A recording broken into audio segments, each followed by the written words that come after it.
Em nome do Pai, do Filho, do Espírito Santo. Amém. Queridos irmãos e irmãs, que a paz de nosso Senhor Jesus Cristo e a fé de nossa mãe estejam conosco. Estamos imersos na oitava de Natal. Há apenas 2 dias contemplávamos o menino na manjedoura.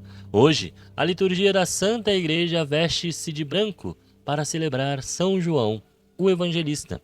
Pode parecer estranho sairmos da cena bucólica de Belém para a corrida ansiosa ao túmulo vazio que o Evangelho do próprio João nos narra hoje.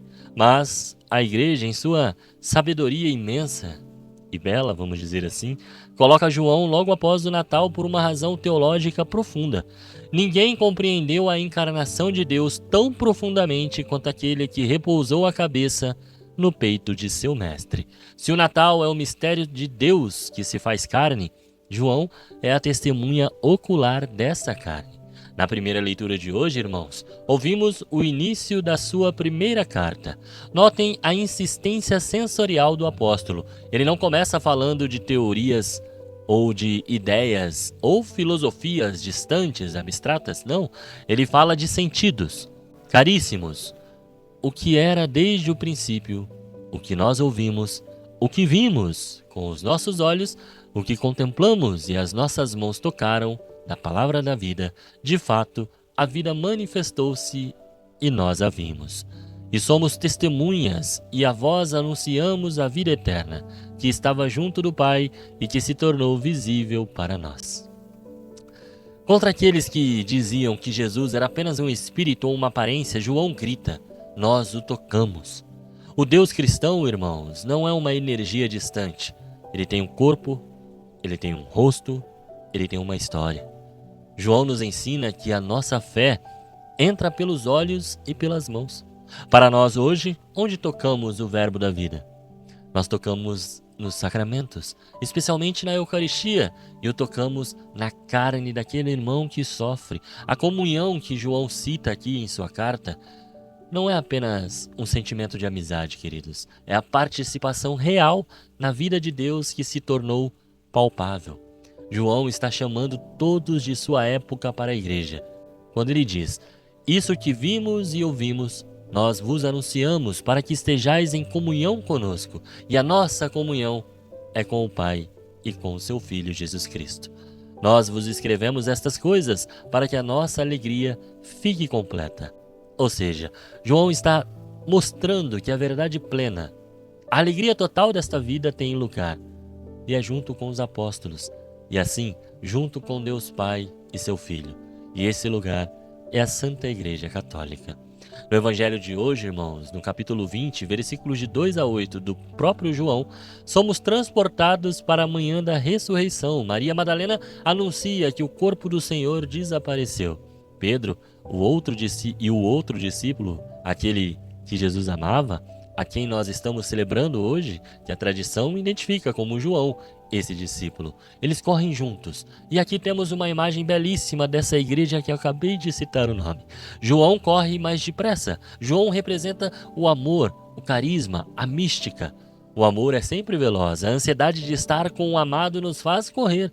O amor chega primeiro porque a intuição do coração é mais rápida do que a razão. Pedro chega depois. Pedro representa a autoridade, o ministério da igreja, o magistério, a estrutura da igreja. Ele carrega o peso das chaves e a responsabilidade da liderança. O detalhe teológico aqui é crucial. João chega primeiro, mas não entra. Ele espera Pedro. O amor, João sabe respeitar a ordem. Pedro. Na Igreja Católica, o carisma e a instituição não se opõem, eles se completam. A mística precisa da guia da igreja. E a igreja, por sua vez, precisa do ardor da mística. João, o jovem águia, vamos dizer assim, dobra-se diante de Pedro, o pescador. Mostrando que a verdadeira visão espiritual gera humildade e não soberba.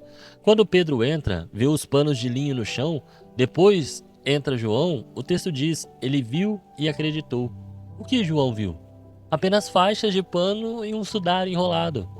Para um olhar cético, irmãos, eu tenho certeza que para muitos de nós aquilo seria apenas um túmulo vazio, talvez roubado, ou talvez tivesse sido nós iríamos interpretar como a concretização de que Jesus nos deixou, mas para olhar do discípulo amado, aqueles sinais eram a prova da vitória da vida sobre a morte. João é o teólogo do olhar em profundidade. Em Belém, há 2 dias atrás, como nós comemoramos aqui, muitos viram um bebê, muitos viram um feriado. João viu o verbo que se fez carne. Na cruz, muitos viram um criminoso executado. João viu o Cordeiro de Deus que tira o pecado do mundo. No túmulo, muitos veriam vazio. João viu a ressurreição. Para encerrar, irmãos, notem que no Evangelho João nunca escreve o próprio nome. Ele se chama de o discípulo que Jesus amava. Ele faz isso porque a humildade toma conta do seu coração, não a soberba, como muitos pensam. Mas ele também o faz para deixar em branco um espaço significativo. Este lugar em branco é para mim e para você. Nós somos convidados a ocupar o lugar do discípulo amado. Somos convidados a correr ao encontro do Senhor.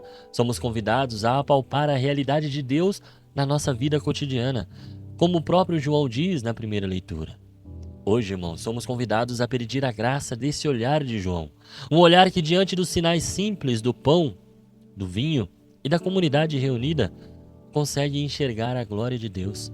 Que João Evangelista interceda por nós, para que a nossa fé não seja apenas uma ideia, mas um encontro real com aquele que vive e reina para sempre.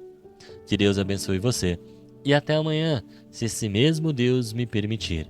Senhor, estivemos aqui reunidos por amor a Jesus Cristo, em nome do Pai, do Filho, do Espírito Santo. Amém.